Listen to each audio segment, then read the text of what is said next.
ছেলেটার বয়স ছিল 25 বছর এবং আমার বয়স ছিল 36 বছর। মাঝে মাঝে ছেলেটির সঙ্গে ফেসবুকে কথা বলতাম। বুঝতেই পারিনি কখন তার প্রেমে পড়ে গিয়েছি। একদিন হাসিবকে বললাম, আচ্ছা হাসিব, তুই তো এখন পর্যন্ত আমাকে দেখো নাই, তাই না? আমি বললাম, হ্যাঁ।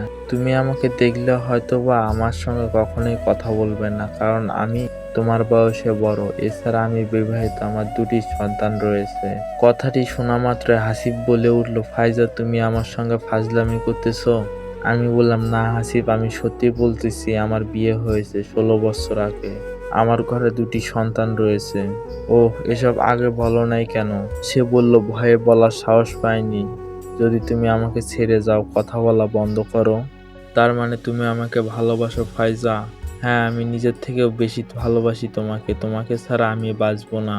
আমি বললাম, কিন্তু তোমার স্বামী সন্তানের কি হবে? আমি বললাম, আমার স্বামী সৌদিতে থাকে, এছাড়া আমার সন্তানেরা বড় হয়েছে। আমি বললাম, এটা কখনো সম্ভব? মানুষ কি বলবে? সে বলল, মানুষ কি বলবে সেটা আমি জানি না, আমি তোমাকে চাই হাসিব। আমি বললাম, ঠিক আছে ফায়জা, আমিও তোমাকে চাই, কারণ তোমাকে অনেক ভালোবেসে ফেলেছি। সে বলল, চলো আমরা বিয়ে করি, এরপর সুখের সংসার করব। আমি বললাম, হ্যাঁ চলো। পরবর্তীতে ফায়জা স্বামী সন্তান রেখে হাসিবের কাছে চলে আসে এবং দুইজন নতুন সংসার শুরু করে। সত্যি এই ভালোবাসার মানুষকে অনেক হিংস্র করে তোলে। নিজের ভালোবাসার মানুষকে পাওয়ার জন্য স্বামী সন্তান ত্যাগ করতেও 2বার ভাবেননি।